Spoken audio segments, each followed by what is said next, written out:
예수님과 함께하는 여행 35번째 시간입니다. 저녁은 하루 혹은 어떤 일을 마무리하는 시간입니다. 그리고 또한 저녁은 헤어짐의 시간이기도 합니다. 우리는 일생을 살면서 어떤 일을 마무리하는 것, 그리고 때로는 이 헤어지는 일도 잘 해야 합니다. 그래야 새로운 날을 새롭게 잘 시작할 수가 있습니다. 예수님은 빈들에서 5천 명이 넘는 사람들을 이제 배불리 먹이셨습니다.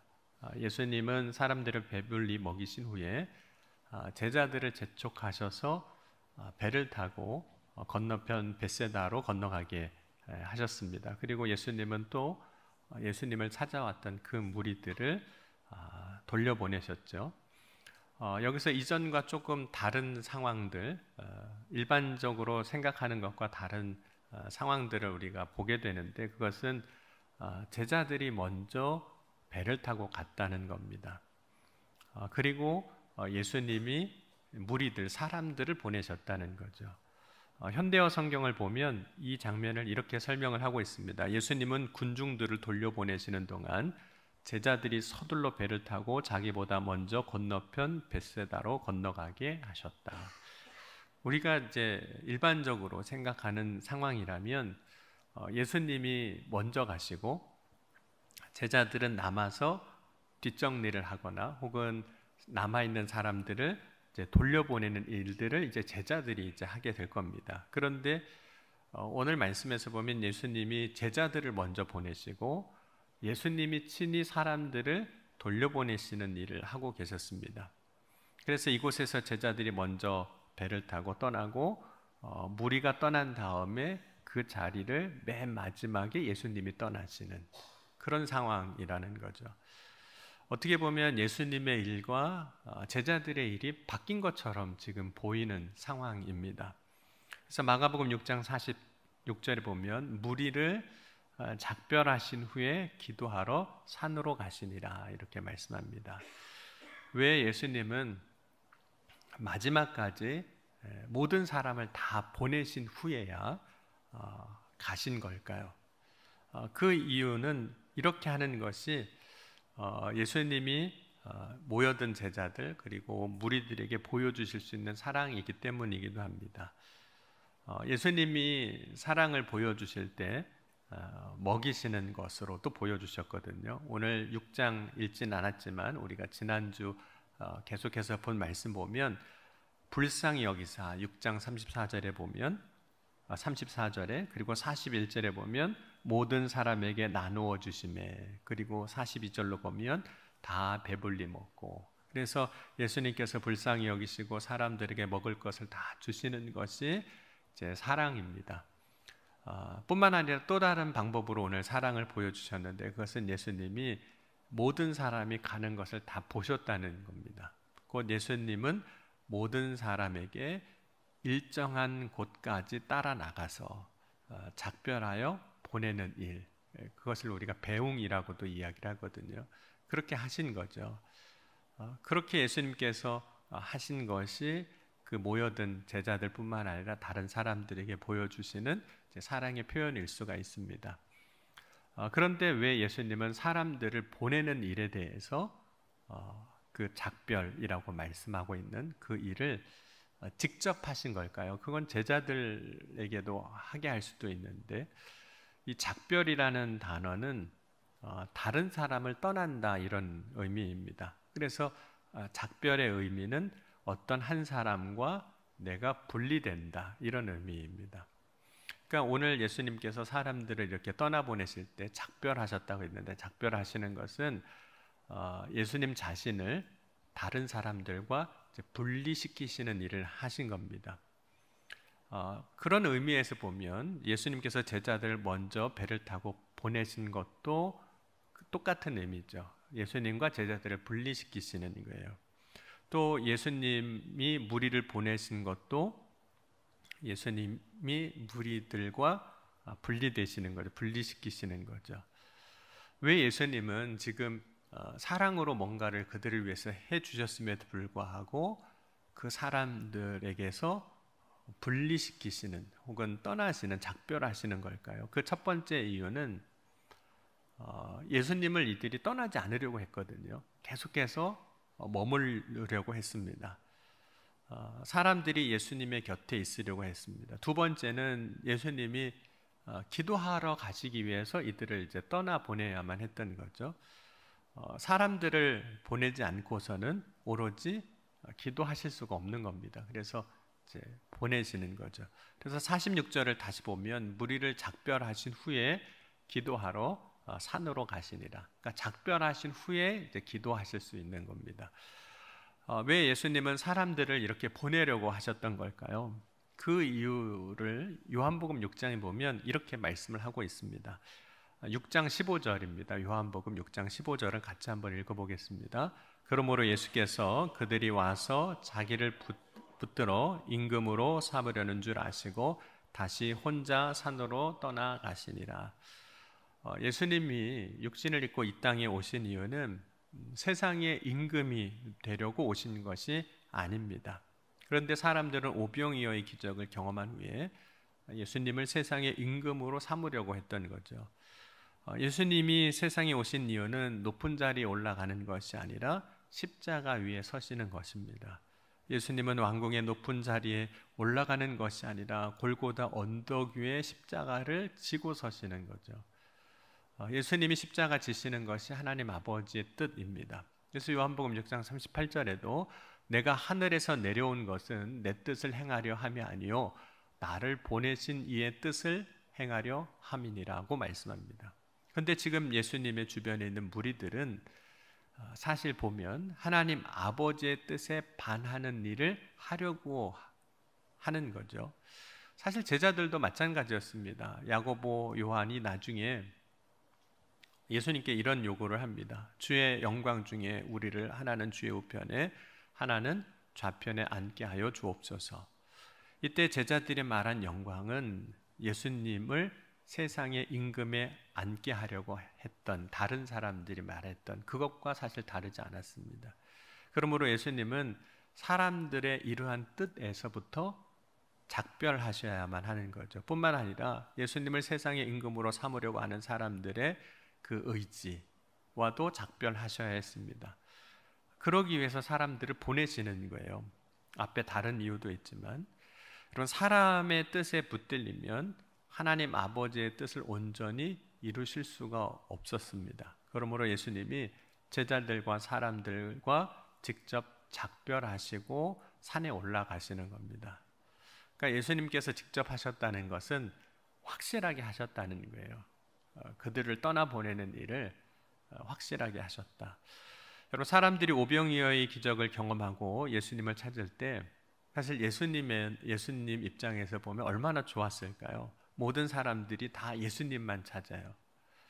만약 자신으로 인하여 커다란 문제가 해결됐다면 사람들은 보통 그렇게 이야기를 합니다. 나 아니면 안 되지. 거봐, 나 아니면 안 되잖아. 그러면서 교만해지거나 자만해지는 경우가 종종 있습니다. 근데 그때 교만과 자만과 작별해야만 하는 거죠. 우리가 온전히 믿음으로 서기 위해서 믿음 안에서 우리는 작별해야 할 것들이 있습니다. 곧 우리를 믿음으로 하나님의 뜻으로 서지 못하게 하고 세상에 붙들려 있게 하는 것과 작별해야 한다는 겁니다. 어느 날 예수님이 길을 가실 때 사람들이 예수님을 찾아옵니다. 이때 사람들은 예수님을 따르고 싶었습니다. 제자가 되고 싶었던 거죠. 그런데 그들이 예수님을 온전히 따르려면 먼저 그들이 해야 할 일들이 있었어요.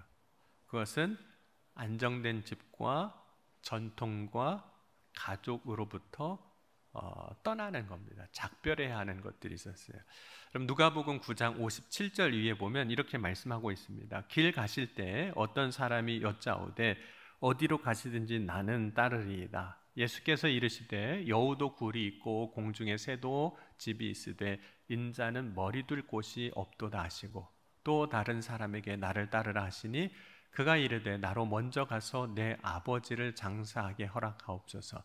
이르시되 죽은 자들로 자기의 죽은 자들을 장사하게 하고 너는 가서 하나님의 나라를 전파하라 하시고 또 다른 사람이 이르되 주여 내가 주를 따르겠나이다마는 나로 먼저 내 가족을 작별하게 허락하소서. 예수께서 이르시되 손에 쟁기를 잡고 뒤를 돌아보는 자는 하나님의 나라에 합당하지 아니하니라 하시니라. 예수님은 제자들이 예수님을 따를 때 머리 둘 곳이 없다라고 말씀했습니다. 머리 둘 곳, 집이 있는 거죠. 우리가 안정되게 생활할 수 있는 거처가 되는 겁니다. 모든 사람은 안정된 그 삶의 거처, 집을 원합니다. 그런데 하나님이 아브라함을 부르실 때에는 너의 고향과 친척과 아버지의 집을 떠나라고 말씀하셨어요. 그래서 아브라함 믿음으로 살아갈 때 나그네와 같이 살게 하셨습니다. 하나님이 이렇게 하신 이유가 있습니다. 사람은 편안하게 머리 둘 곳이 없을 때, 다 그런 건 아닐 수 있겠지만 대체적으로 비로소 그때 하나님을 의지합니다. 하나님을 그때 이제 찾게 되는 거죠. 여러분, 야곱이 형 에서 때문에 이제 집을 떠나서 외삼촌 라반의 집으로 갈 때 그는 머리 둘 곳이 없어서 돌로 베개를 삼고 잠을 잡니다. 창세기 28장 10절에서 11절 보면 야곱이 부엘세바를 떠나 하란으로 향하여 가더니 한 곳에 이르러는 해가 진지라 거기서 유숙하려고 그곳에 한 돌을 가져다가 베개로 삼고 거기 누워 자더니, 야곱이 머리 둘 곳이 없을 때 그 베델에서 하나님을 의지합니다. 이때 야곱은 하나님이 나의 하나님이 되는 것에 대한 서원도 하게 됩니다. 그럼 모든 사람에게는 자신이 속한 삶의 자리에서 전통이라는 것, 관습이라는 것을 가지고 있습니다. 문화가 전통이 되기도 하고 때로는 종교적 어떤 행위들이 우리의 관습이나 전통이 되기도 합니다. 또한 장례도 그 사람이 속한 사회의 전통이거든요. 성경을 보면 이제 야곱의 장례와 요셉의 장례 이야기가 나옵니다. 근데 이들의 장례는 다 애굽에서 치러집니다. 가나안 땅을 떠나서 기근 때에 애굽으로 내려왔기 때문에. 근데 그때 야곱과 요셉이 장례 치르는 장면을 보면 이렇게 말씀을 하고 있어요. 몸을 40일 동안 향처리하고 입관합니다. 근데 몸을 40일 동안 향처리하고 입관하는 것은 애굽의 전통이에요. 그러니까 미라를 만들 때 하는 방법이거든요. 그래서 창세기 50장 1절과 50장 26절에 보면 이렇게 말씀합니다. 요셉이 그의 아버지 얼굴에 굽부려 울며 입맞추고 그 수종드는 의원에게 명하여 아버지의 몸을 향으로 처리하게 하며 의원이 이스라엘에게 그대로 하되 40일이 걸렸으니 향으로 처리하는 데는 이 날수가 걸림이며 애굽 사람들은 70일 동안 그를 위하여 곡하였더라. 그리고 요셉을 장례할 때도 창세기 50장 26절에 보면 요셉이 110세의 죽음에 그들이 그 몸에 향재료를 넣고 애굽에서 입관하였더라 라고 말씀합니다. 예수님은 아버지의 장례를 하겠다고 하는 사람에게 죽은 자들을 장사하게 하고 너는 가서 하나님의 나라를 전파하라고 하셨습니다. 예수님은 이제 전통을 따라 하는 것이 아니라 예수님의 말씀을 따라 사는 삶을 이야기하고 계신 거죠. 그럼 어떤 사람이 예수님을 따를 때 가족과 작별하는 것을 허락해 달라고 하면서 그렇게 할 수 있는 시간을 요청했습니다. 그때 예수님은 쟁기를 들고 뒤를 돌아보는 자는 하나님의 나라에 합당하지 않다고 하셨습니다. 예수님의 말씀이 때로는 매정해 보이지만 하나님의 일을 하기 위하여 쟁기를 잡았다면 뒤를 돌아보지 말라고 말씀하시는 거죠. 이미 예수님을 따르기로 했다면 예수님만 바라보고 가라는 겁니다. 예수님은 믿음의 길을 걷고자 할 때 작별해야 하는 것들을 이야기하신 겁니다. 여러분, 우리가 믿음으로 살고자 할 때 우리의 삶에서도 역시 작별해야 하는, 작별을 고해야 하는 것들이 있습니다. 그런데 여러분은 어떠신 것 같으세요? 여러분은 작별해야 할 것들과 내가 정말 믿음으로 살고자 할 때 작별해야 할 것과 온전히 작별하셨습니까? 믿음의 삶을 위해서 작별해야 할 것들을 우리 스스로가 한번 정리해 보는 것도 도움이 됩니다. 내 삶에서 믿음으로 서기 위하여 작성한 리스트, 그리고 그것을 떠나는 믿음의 결단이 필요한 거죠. 이 일들을 내 삶에서 사실은 우리가 믿음 안에서 해 나가야 합니다. 그래서 믿음의 삶에서 이 작별해야 하는 것들은 때로는 우리가 고통으로 느껴지게 되는 거죠. 그러나 그 고통을 넘어설 때 우리가 온전히 믿음의 길로 이제 나아가게 됩니다.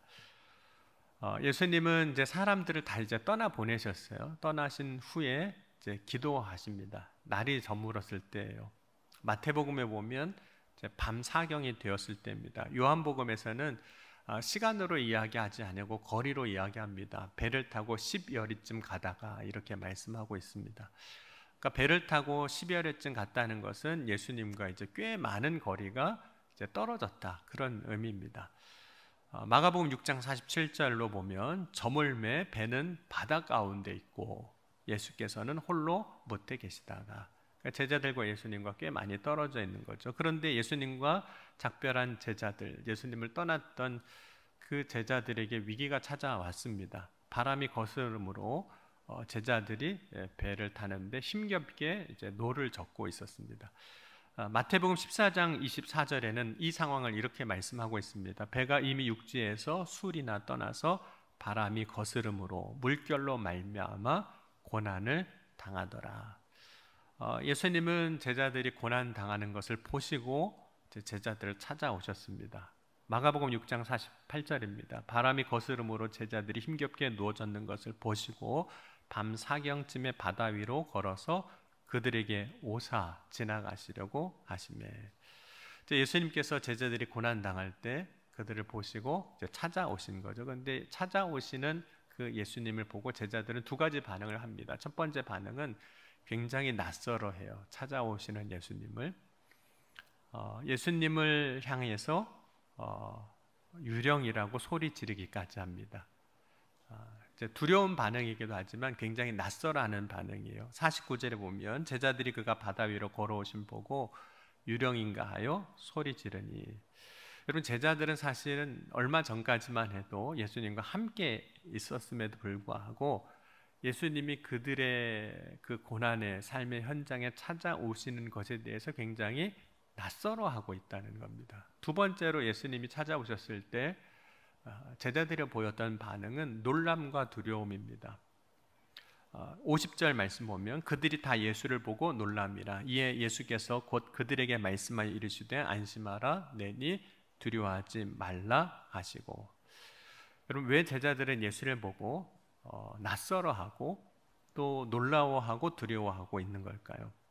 그 이유는 이렇게 예수님이 찾아오신 적이 없으시거든요. 이런 상황에서 혹은 이런 방식으로 예수님이 제자들에게 찾아오신 적이 없었기 때문입니다. 예수님이 제자들을 찾아오신 것은 사실 제자들을 놀래키거나 두렵게 하려고 그런 의도를 가지고 오신 것이 아니죠. 예수님이 찾아오신 것은 누구를 위한 걸까요? 제자들을 위해서 찾아오신 거예요. 제자들이 고난 가운데 있는 것을 보고 도와주시기 위해서, 제자들이 고난 가운데 있는 것을 보고 그들을 구원하시기 위해서, 건져주시기 위해서 찾아오신 겁니다. 그러니까 사실 예수님이 제자들에게 찾아오신 것은 그들을 사랑하심으로 찾아오신 거예요. 그런데 예수님이 제자들을 찾아오실 때 그 찾아오시는 것에 대해서 이렇게 이야기하고 있어요. 우리 48절 한번 같이 읽겠습니다. 48절. 바람이 거스름으로 제자들이 힘겹게 노젓는 것을 보시고 밤 사경쯤에 바다 위로 걸어서 그들에게 오사 지나가려고 하시매. 예수님은 제자들에게 찾아오셨는데 오사 그랬거든요. 그런데 지나가려고 하셨다고 말씀하고 있는 거예요. 여러분, 예수님께서 제자들을 가려고 하셨다는 것은 마치 예수님께서 제자들이 고난 중에 있음에도 불구하고 그 제자들이 맞이한 상황을 외면하거나 무시하고 지나치는 것처럼 느껴질 수도 있습니다. 오사 지나가시려고라고 했기 때문에. 왜냐하면 지나가다라는 단어의 본래적 의미는 정말로 그냥 통과해버리는 거거든요. 지나가다라고 번역된 헬러 단어가 사용된 곳을 보면 이런 상황에서도 사용이 됐습니다. 예수님께서 예루살렘에 가시려고 하실 때 여리고를 지나가사 이렇게 말씀합니다. 누가복음 18장 37절 이어 보면 그들이 나사렛 예수께서 지나가신다 하니 맹인이 외쳐 이르되 다윗의 자손 예수여 나를 불쌍히 여기소서 하거늘 앞서가는 자들이 그를 꾸짖어 잠잠하라되 그가 더욱 크게 소리질러 다윗의 자손이여 나를 불쌍히 여기소서 하는지라. 여러분, 예수님이 여리고를 지나가시는 이유는 여리고가 목적지이기 때문이 아닙니다. 예루살렘이 목적지이기 때문에 그래요. 그러니까 예루살렘에 가기 위해서는 여리고를 지나가야만 하는 거예요. 통과하는 거죠.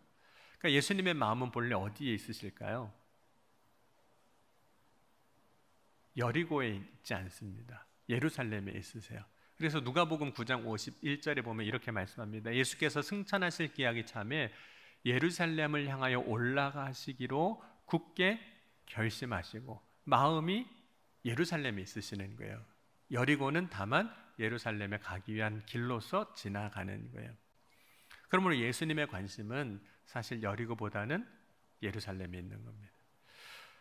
만약 예수님이 제자들이 고난당할 때 이 지나가신다는 의미가 제자들이 있는 곳이 아닌 다른 곳에 더 관심을 가지고 계시고 다른 곳에 가는 것이 목적이라면 예수님은 지금 제자들이 고난당하는 것과 상관없이 정말 그 옆을 지나가셨을 겁니다. 근데 예수님이 오사 지나가셨다라고 하신 것은 정말 그냥 지나가시는 게 아니에요. 예수님이 그냥 지나가지 않으셨거든요. 그렇다면 예수님이 제자들을 지나가신다, 오사 지나가시려고 하셨다라고 하셨던 그 의미는 어떤 걸까요?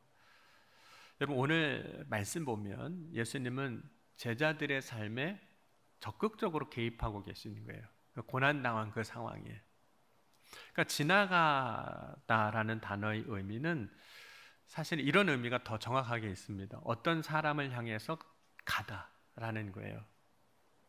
그리고 누군가를 향해서 곧장 간다, 이런 의미가 있습니다. 그래서 예수님께서 제자들을 향해서 오사 지나가신다는 것은 제자들을 향해서 곧장 오시는 거예요. 그래서 오늘 말씀의 제목이 관통하다라고 이제 이야기한 거거든요. 예수님이 제자들이 있는 곳을 그냥 스쳐 지나가시는 것이 아니라 그들을 향해서 직접 오셨기에 제자들이 타고 있는 배에 올라오시는 겁니다. 6장 50절, 51절도 한번 같이 읽겠습니다. 6장 50절입니다. 그들이 다 예수를 보고 놀랍니다. 이에 예수께서 곧 그들에게 말씀하여 이르시되 안심하라. 배에 올라 그들에게 가시니 바람이 그치는지라. 제자들이 마음이 심히 놀라니. 그러니까 예수님이 제자들에게 오셨다, 오사 지나가셨다라는 것은 제자들이 맞이하고 있는 그 삶의 그 상황에 굉장히 적극적으로 관여하시고 간섭하시고 개입하신 겁니다. 그러니까 예수님이 지나가신다는 것은 정말 외면하고 지나가신 것이 아니라 매우 적극적으로 그 삶의 중심으로 찾아오신 거죠. 예수님의 오심은, 모든 사람에게 예수님이 오심은 우리의 삶의 중심에 찾아오시는 거예요. 내 삶의 중심에 찾아오시기 때문에 내 모든 삶을 관통하시는 겁니다.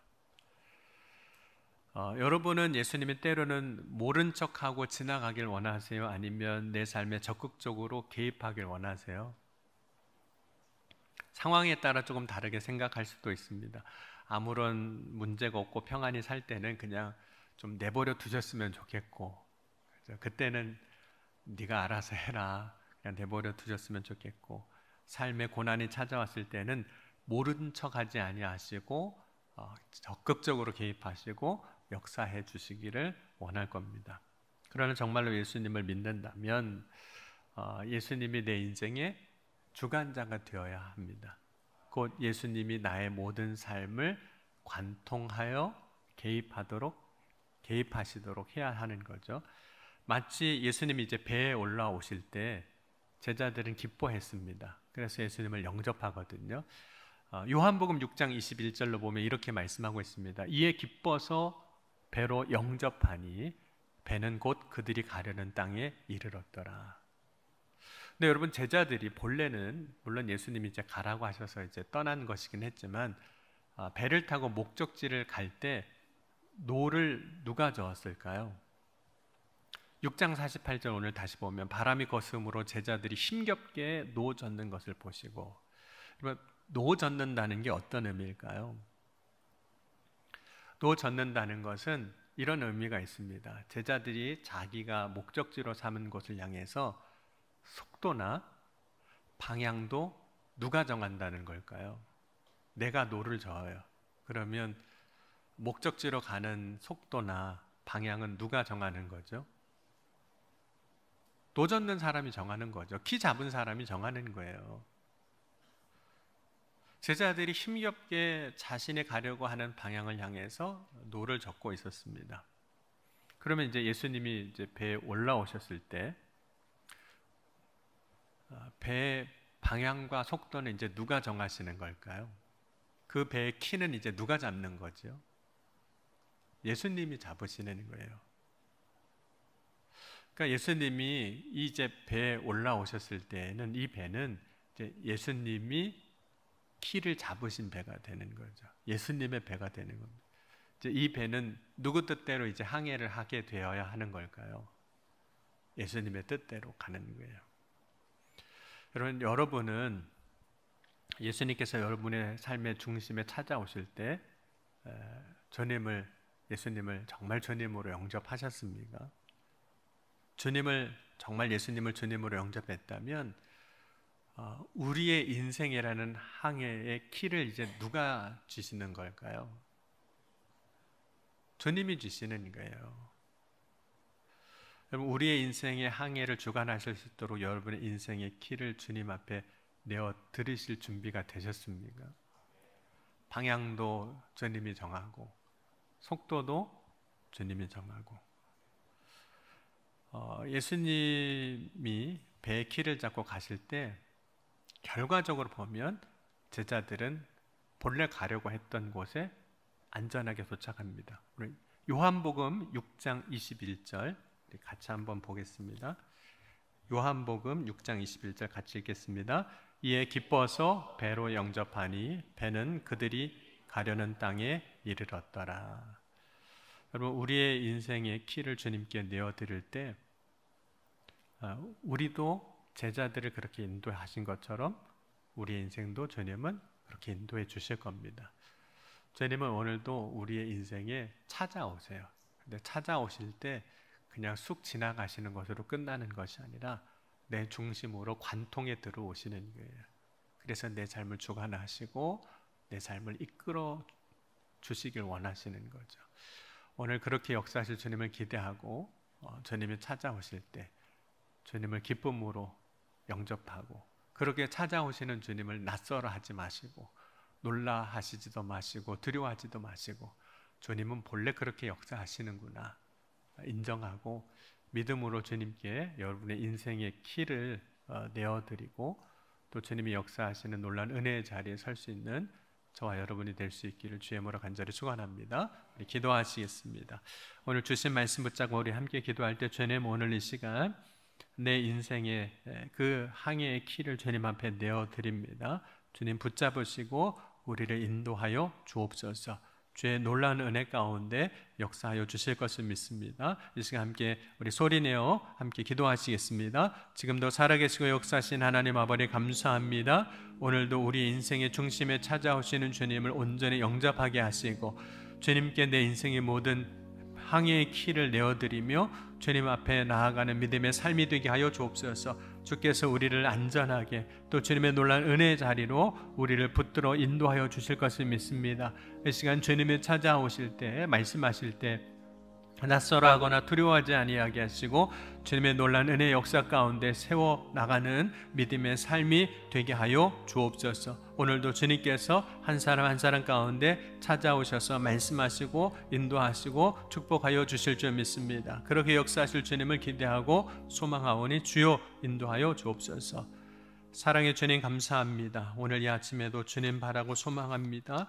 우리의 인생의 주인이 되어주셔서 우리의 삶을 인도하여 주옵소서. 주님께서 오늘도 각 사람 가운데 역사하여 주실 것을 믿사오며 예수님의 이름으로 간절히 기도하옵나이다. 아멘.